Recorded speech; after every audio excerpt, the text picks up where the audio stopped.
नमस्कार। हिंदी साधन चैनल में आप सभी का एक बार फिर से हार्दिक स्वागत है। आज के इस वीडियो में प्रेमचंद्र की कहानी दुनिया का सबसे अनमोल रतन, इस कहानी को आज हम सभी देखेंगे। सबसे पहले कहानी के पात्र को देखेंगे और कहानी की विषय वस्तु, उसके बाद कहानी पे चर्चा करेंगे। तो इस कहानी में आए हुए जो पात्र हैं उसमें दिलफिगार कहानी का मुख्य पात्र है, जो कि दिलफरेब से बेपनाह प्रेम करता है। वह अपने प्रेम को सिद्ध करने के लिए कुछ भी करने के लिए तैयार है। दिलफरेब एक बेहद खूबसूरत स्त्री कहानी की मुख्य नारी पात्र है। काला चोर जो एक कैदी है, जुर्म करने के कारण उसे फांसी दी जा रही है। एक बुजुर्ग जो दिलफिगार की हौसला अफजाई करता है।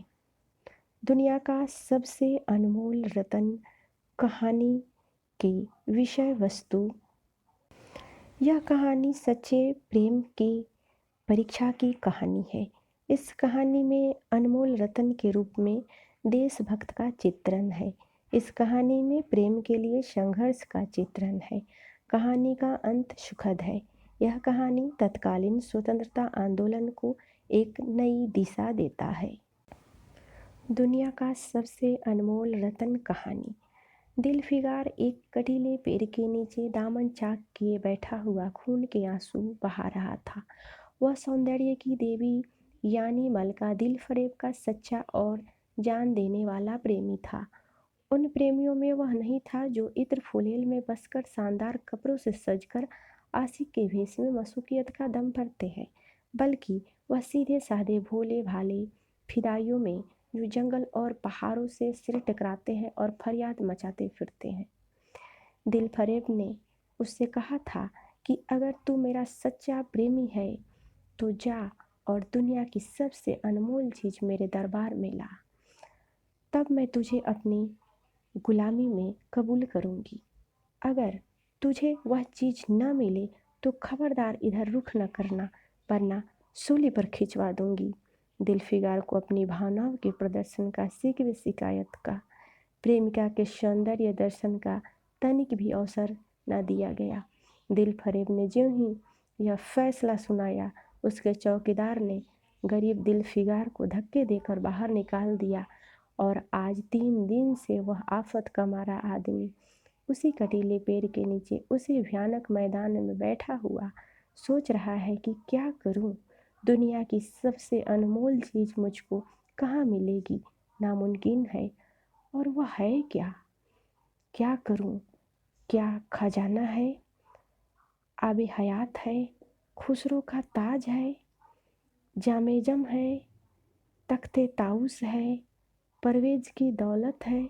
नहीं, यह चीज़ें हरगिज नहीं। दुनिया में ज़रूर इससे भी महंगी, इससे भी अनमोल चीज़ें मौजूद है, मगर वह क्या है, कहाँ है, कैसे मिलेगी? या खुदा, मेरे मुश्किल क्यों ना आसान होगी। दिलफिराग इन्हीं ख्यालों में चक्कर खा रहा था और अक्ल कुछ काम नहीं कर रही थी कि मुनीर समी की खातिम सा मददगार मिल गया। काश कोई मेरा मददगार हो जाता, काश मुझे भी उस दुनिया का जो दुनिया की सबसे बेशकीमती चीज़ है नाम बतला दिया जाता। बला से वह चीज़ें हाथ न आती, मगर मुझे इतना तो मालूम हो जाता कि वह किस चीज़ है। मैं घड़े बराबर मोती की खोज में जा सकता हूँ। मैं समुद्र का गीत, पत्थर का गीत, मौत की आवाज़ और उससे भी ज़्यादा बेनिशान चीज़ें की तलाश में कमर कस सकता हूँ, मगर दुनिया की सबसे अनमोल चीज़ यह मेरी कल्पना की उड़ान से ऊपर है। आसमान पर तारे निकल आए थे। दिलफिराग एकाएक खुदा का नाम लेकर उठा और एक तरफ को चल खड़ा हुआ। भूखा प्यासा, नंगे बदन, थक से चूर, वह पैसों बिरान और आबादियों की खाक छानता फिरा। तलवे कांटों से छलनी हो गई, शरीर में हड्डियां ही हड्डियां दिखाई देने लगी, मगर वह चीज़ जो दुनिया की सबसे बेशकीमती चीज़ थी न मिले और न उनका कुछ निशान ही मिला। वह रोज भूलता भटकता एक मैदान में जा निकलता जहाँ हजारों आदमी गोल बंधे खड़े रहते। बीच में कई जमाने और चोंगे वाले दढ़ी यलकाजी अफसरनी शान में बैठे हुए आपस में कुछ सलाह मशवरा कर रहे थे। इस जमानत में जरा दूर पर एक सूली खड़ी थी। दिलफिराग कुछ ही कमजोरी की वजह से कुछ और भी कैफियत देखने की इरादे से ठिठक गया। क्या देखता है कि कई लोग नंगी तलवार लिए एक कैदी को, जिसके हाथ पैर में जंजीर थी, पकड़े चले आ रहे थे। सूले के पास पहुंचकर सब सिपाही रुक गए और कैदी की हथकड़ियाँ बेड़ियाँ सब उतार ली गई। उस अभागे आदमी का दामन सैकड़ों बेगुनाह के खून के छींटे से रंगीन था। उसका दिल नेकी के ख्याल और रहम की आवाज़ से जरा भी परिचित न था। उसे काला चोर कहते थे। सिपाहियों ने उसे सूली की तख्त पर खड़ा कर दिया। मौत की फांसी उसके गर्दन में डाल दी गई। जल्लादों ने तख्ता खींचने का इरादा किया कि वह अभागा मुजरिम चीख कर बोला, खुदा के वास्ते मुझे एक पल के लिए फांसी से उतार दो, ताकि अपने दिल की आखिरी आरज़ू निकाल दूं। यह सुनते ही चारों तरफ सन्नाटा छा गया। लोग अचंभे में आकर ताकने लगे। काजियों ने एक मरने वाले आदमी की अंतिम याचना को रद्द करना उचित न समझा और बदनसीब पापी काला चोर जरा देने के लिए फांसी से उतार दिया गया। उसी भीड़ में एक खूबसूरत भोला भाला लड़का छड़ी पर सवार होकर अपने पैरों पर उछल कूद कर फर्जी घोड़ा दौड़ा रहा था और अपनी सादगी से दुनिया को ऐसा मग्न था कि वह सचमुच अरबी घोड़े का शहंशाह था। उसका चेहरा उस सच्ची खुशी की कमल की तरह खिल उठा था जो चंद दिनों के लिए बचपन ही में हासिल होती है। उसकी याद हमको मरते दम तक नहीं भूलती। उसका दिल अभी तक पाप की गर्द और धूल से अछूता था और मासूमियत उसे अपने गोद में खिला रही थी। बदनसीब काला चोर फांसी से उतरा। हजारों आंखें उस पर पड़ी हुई थी। वह उस लड़के के पास गया और उसे गोद में उठाकर प्यार करने लगा। उसे उस वक्त वह जमाना याद आया जब वह खुद ऐसा ही भोला भाला, ऐसा ही खुश और खुर्रम, दुनिया की गंदगियों से ऐसा ही पाक साफ था। माँ गोदी में खिलाती थी, बाप पलाई लेता था, सारा कुनबा जान न्यौछावर करता था। आह, काले चोर दिल पर इस वक्त बीते हुए दिनों की याद का इतना असर हुआ कि उसकी आंखों से जिन्होंने दम तोड़ती हुई लाशों को तड़पते देखा, न झपकी आंसू का एक कतरा टपक पड़ा। दिलफिगार ने लपक कर उस अनमोल मोती को हाथ में ले लिया और उसके दिल ने कहा, बेशक यह दुनिया की सबसे अनमोल चीज़ है। इस पर तख्ते ताउस और आमेजन और आबे ख्यात और जरे परवेज सब न्यौछावर है।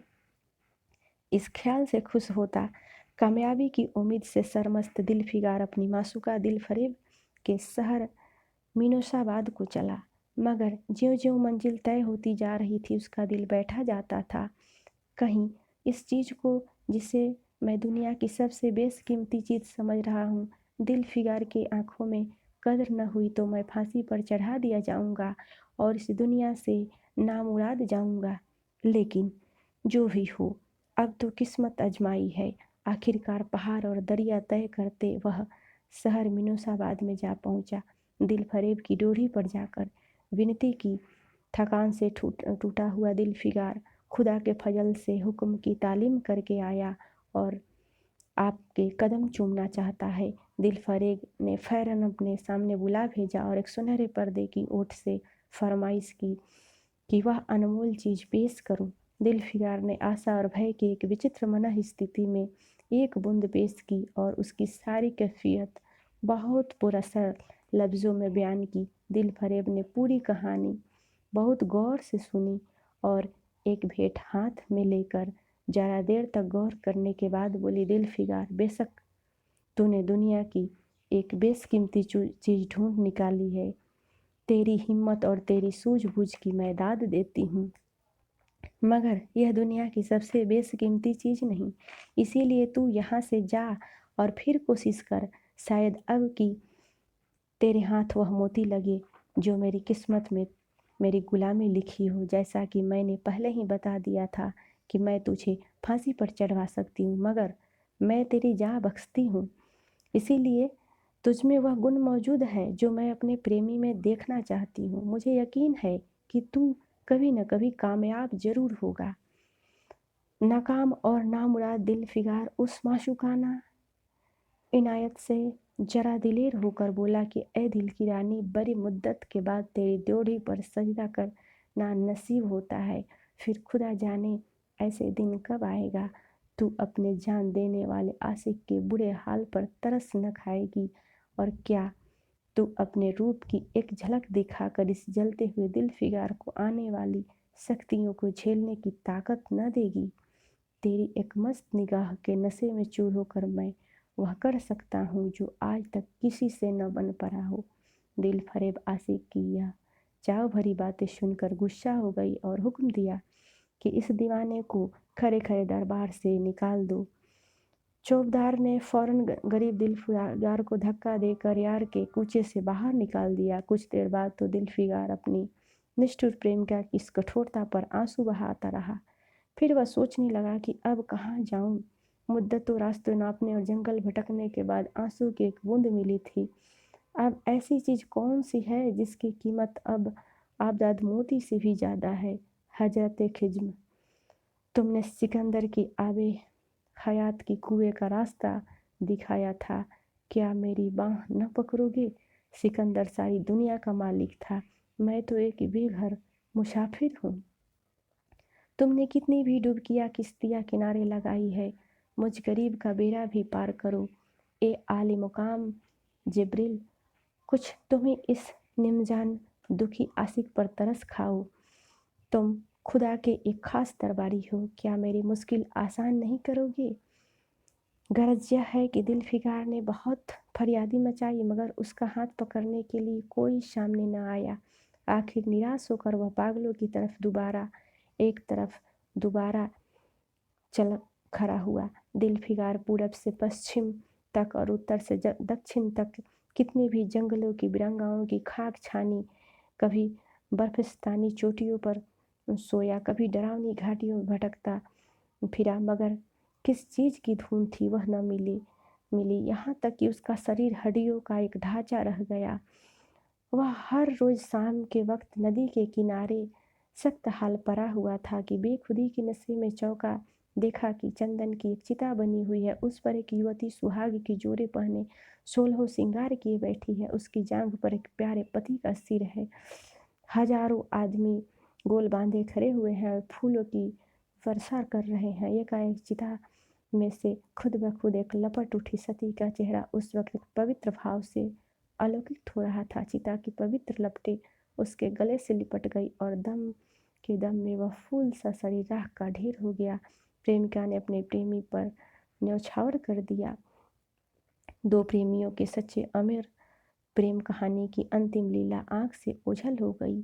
जब सब लोग अपने घर को लौट चले तो दिल फिराक चुपके से उठा और अपने दामन कुर्ते में एक राख का ढेर समेट लिया। एक मुट्ठी भर राख जो दुनिया की सबसे अनमोल चीज़ समझता हुआ सफलता के नशे में चूर यार के कूचे की तरफ चला। अब की ज्यों-ज्यों वह मंजिल के करीब जाता था उसकी हिम्मत बढ़ती जाती थी। कोई उसके दिल में बैठा हुआ कह रहा था कि अब की तेरी जीत है, और इस ख्याल से उसके दिल की जो सपने दिखाए थे उसकी चर्चा व्यर्थ है। आखिर वह शहर मिनूसाबाद में दाखिल हुआ और दिल फरेब की ऊंची ड्योढ़ी पर जाकर खबर दी कि दिल फिगार सुखरत होकर लौटा है और हुजूर के सामने आना चाहता है। दिल फरेब ने जवाद आशिक को फौरन दरबार में बुलाया और उस चीज़ के लिए जो दुनिया की सबसे बेशकीमती चीज़ थी हाथ फैला दिया। दिल फिगार ने हिम्मत करके उसके चांदी जैसी कलाई को चूम लिया और मुट्ठी भर राख को उसकी हथेली में रखकर सारी कैफियत दिल को पिघला देने वाले लफ्ज़ों में कह सुनाई और अपनी सुंदर प्रेमिका की होठों से अपनी किस्मत का मुबारक फैसला सुनने के लिए इंतज़ार करने लगा। दिल फरेब ने उस मुट्ठी भर राख को आंखों से लगा लिया और कुछ देर तक विचारों के सागर में डूबने के बाद बोली के जान न्यौछावर करने वाले आशिक दिल फिगार, बेशक यह राख जो तू लाया है इसमें लोहे को सोना कर देने की सिफत है। दुनिया की बहुत बेशकीमती चीज़ है। मैं सच्चे दिल से तेरी एहसानमंद हूँ कि तूने ऐसी अनमोल भेंट दी है, मगर दुनिया में इससे भी ज़्यादा अनमोल चीज़ कोई है। जा उसे तलाश कर ला, तब मेरे पास आना।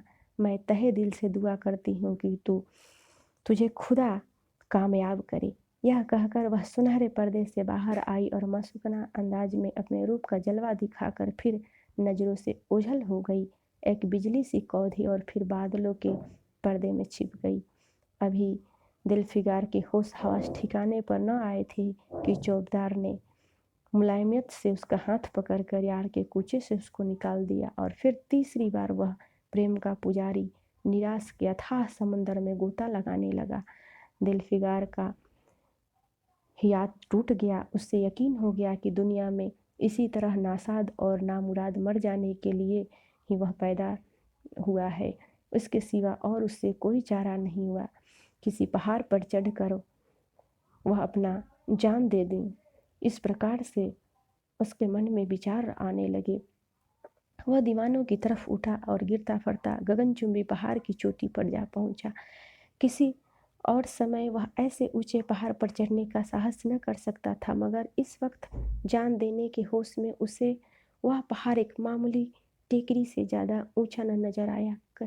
करीब था वह नीचे कूद पड़े कि हरे हरे कपड़े पहने हुए, हरा आमान माँ बांधे एक बुजुर्ग हाथ में तस्बीह और दूसरे हाथ में लाठी लिए बरामद हुआ और हिम्मत बढ़ाने वाले स्वर में बोला, दिलफिगार, नादान दिलफिगार, यह क्या बुज़दिलों जैसी हरकत है? तू मोहब्बत का दावा करता है, तुझे इतनी भी खबर नहीं कि मजबूत इरादा मोहब्बत के रास्ते की पहली मंजिल है। मर्द बनकर हिम्मत न हार। पूरब की तरह एक देश है जिसका नाम हिंदुस्तान है, वहाँ जा, तेरी आरजू पूरी होगी। यह कहकर हजरत रेखेज गायब हो गए। दिलफिगार ने शुक्रिया की नमाज अदा की और ताज़ा हौसले, ताज़ा जोश और अलौकिक सहायता का सहारा पाकर खुश पहाड़ से उतरा और हिंदुस्तान की तरफ चल पड़ा। मुद्दतों तक कांटा से भरे हुए जंगलों, आग बरसाने वाले रेगिस्तान, कठिन घाटियों और अलंग पर्वतों को तय करने के बाद दिलफिगार हिंद की पाक सरजमीन में दाखिल हुआ और एक ठंडे पानी के सोते में सफ़र की तकलीफ़ें धोकर थकान के मारे नदी के किनारे लेट गया। शाम होते होते वह चटियल मैदान में पहुंचा, जहां बेशुमार अधमरी और बेजान लाशें बिना कफन के पड़ी हुई थी। चिल, कौवे, बक्सी दरिंदे भरे पड़े थे और सारा मैदान खून से लाल हो रहा था। यह डरावना दृश्य देखते ही दिलफिगार का दिल दहल गया। या खुदा, फिर मुसीबत में जान फंसी। मरने वाले को कराहता, सिसकता और एरिया रगड़ कर जान देता। दरिंदों का हड्डियों से नोचना और गोश्तों के लोथरों को लेकर भागना, ऐसी हलनाक सीन दिलफिगार ने कभी न देखी थी। एकाएक उसे ख्याल आया, यह लड़ाई का मैदान है, यह लाशें सुरमा सिपाहियों के है। इतने में करीब से कराहने की आवाज़ आई। दिलफिगार उस तरफ फिरा तो देखा कि एक लंबा तगड़ा आदमी, जिसका मर्दाना चेहरा जान निकालने की कमजोरी से पीला हो गया है, जमीन पर सिर झुकाए पड़ा हुआ है। सीने से खून का फवारा जारी है, मगर आबदार तलवार की मुठ पंजे से अलग नहीं हुई है। दिलफिगार ने एक चिथड़ा लेकर घाव के मुंह पर रख दिया ताकि खून रुक जाए और बोला कि जवा मर्द, तू कौन है? जवा मर्द, तू कौन है? जवा मर्द यह सुनकर आंखें खोली और वीरों की तरह बोला, क्या तू नहीं जानता मैं कौन हूँ? क्या तूने आज इस तलवार की काट नहीं देखी? मैं अपनी माँ का बेटा और भारत का सपूत हूँ। यह कहते कहते उसकी त्योरियों पर बल पड़ गए। पीला चेहरा गुस्से से लाल हो गया और आबदार शमशेर फिर अपना जौहर दिखाने के लिए चमक उठे। दिलफिगार समझ गया कि यह इस वक्त मुझे दुश्मन समझ रहा है। नरमी से बोला कि ये जवा मर्द, मैं तेरा दुश्मन नहीं हूँ, अपने वतन से निकला हुआ एक गरीब मुसाफिर हूँ, इधर भटकता आ गया हूँ। बराए मेहरबानी मुझसे यहाँ की कुछ कैफियत बयां कर। यह सुनते ही घायल सिपाही बहुत मीठे स्वर में बोला कि अगर तू मुसाफिर है तो आ और मेरे खून से तर पहलू में बैठ जा, क्योंकि यही 2 अंगुल ज़मीन है जो मेरे पास बाकी रह गई है और सिवाय मौत के कोई इसे छीन नहीं सकता। अफसोस है कि तू यहाँ ऐसे वक्त में आया है जब तेरा आतिथ्य सत्कार करने के योग्य मैं नहीं हूँ। हमारे बाप दादा का देश आज हमारे हाथ से निकल गया और इस वक्त हम बेवतन हैं, मगर पहलू बदल कर हमने हमलावर दुश्मन को बता दिया है कि राजपूत अपने देश के लिए कैसी बहादुरी से अपनी जान देते हैं। यह आसपास जो लाशें तू देख रहा है, यह उन लोगों की है जो इस तलवार के घाट उतरे हैं। मुस्कुरा कर गोया कि मैं बेवतन हूँ, मगर गनीमत है कि दुश्मन की ज़मीन पर नहीं मर रहा हूँ। सीने की घाव से चिथड़ा निकाल कर क्या तूने यह मरहम रख दिया? खून निकलने दे, इसे रोकने से क्या फ़ायदा? क्या मैं अपने ही देश में गुलाम करने के लिए जिंदा रहूं? नहीं, ऐसी ज़िंदगी से मर जाना अच्छा है। इससे अच्छी मौत मुमकिन नहीं। जवां मर्द की आवाज़ मध्यम हो गई, अंग ढीले पड़ गए। खून इतना ज़्यादा बहा कि खून बूंद बूंद होकर निकल रहा था, रह रह कर एक आध बूंद टपक पड़ता था। आखिरकार सारा शरीर बेदम हो गया, दिल की हरकत बंद हो गई, आंखें मुंद गई। दिलफिगार ने समझ गया, काम तमाम हो गया। मरने वालों ने धीमे स्वर से कहा, भारत माता की जय, और उसके सीने से खून का आखिरी कतरा निकल पड़ा। एक सच्चे देश प्रेमी और देशभक्त ने देशभक्ति का हक अदा कर दिया। दिलफिगार पर इस दृश्य का बहुत गहरा असर पड़ा और उसने दिल से कहा कि बेशक दुनिया में खून के इस कतरे से ज़्यादा अनमोल चीज़ कोई नहीं हो सकती। उसने फौरन खून की बूंद को उसके आगे यमन का लाल हेज भी है हाथ में ले लिया और उस हिले राजपूत की बहादुरी का हैरत करता हुआ अपने वतन की तरफ रवाना हुआ। सख्तियाँ झेलता हुआ आखिरकार बहुत दिनों के बाद रूप की रानी मलका दिलफरेब की ड्योढ़ी पर जा पहुंचा और पैगाम दिया कि दिलफिगार खुसरत और कामयाब होकर लौटा है, दरबार में हाजिर होना चाहता है। दिलफरेब ने उससे फ़ौरन हाजिर होने का हुक्म दे दिया। खुद हस्बे मालूम सुनहरे पर्दे की ओट में बैठी बोली, दिलफिगार अब की बार बहुत दिनों के बाद वापस आया है, ला दुनिया की सबसे बेशकीमती चीज़ कहाँ है? दिलफिगार ने मेहंदी रची हथेली को चूमते हुए खून का कतरा उस पर रख दिया और उसकी पूरी कैफियत पुरजोर लफ्ज़े में कह सुनाई। वह खामोश भी न होने पाया था कि एकाएक सुनहरा पर्दा हट गया। दिलफिगार के सामने हुस्न का एक दरबार सजा हुआ नजर आया, जिसकी एक एक नाजनीन जुलेखा से बढ़कर थी। दिलफरेब बड़ी शान के साथ सुनहरी मसनद पर सुशोभित हो रही थी। दिलफिगार हुस्न का यह तिल्स्म देखकर अचंभे में पड़ गया और चित्रलिखित सा रह गया। दिलफरेब मसनद से उठी और कई कदम आगे बढ़कर उसे लिपट गई। गाने वालियों ने खुशी के गाने शुरू किए, दरबारियों ने दिलफिगार के नजरें भेंट किए और चांद सूरज से बड़ी इज्जत के समान मसनद पर बैठा दिया। जब वह लुभावना गीत बंद हुआ तो दिलफरेब खड़ी हो गई और हाथ जोड़कर दिलफिगार से बोली कि ए जानिसार आशिक दिलफिगार, मेरी दुआएं बर आई और खुदा ने मेरी सुन ली और मुझे कामयाब और खुसरत किया। आज तू मेरा मालिक और मैं तेरी लौड़ी। यह कहकर उसने एक रत्न जटित मंजूसा मंगाई और उसमें से एक तख्ती निकाली जिस पर सुनहरे अक्षरों में लिखा हुआ था, खून का एक आखिरी कतरा जो वतन की हिफाजत में गिरे दुनिया की सबसे अनमोल चीज़ है। तो आज के इस वीडियो में इतना ही। मिलते हैं अगले वीडियो में। वीडियो देखने के लिए आप सभी को बहुत बहुत धन्यवाद।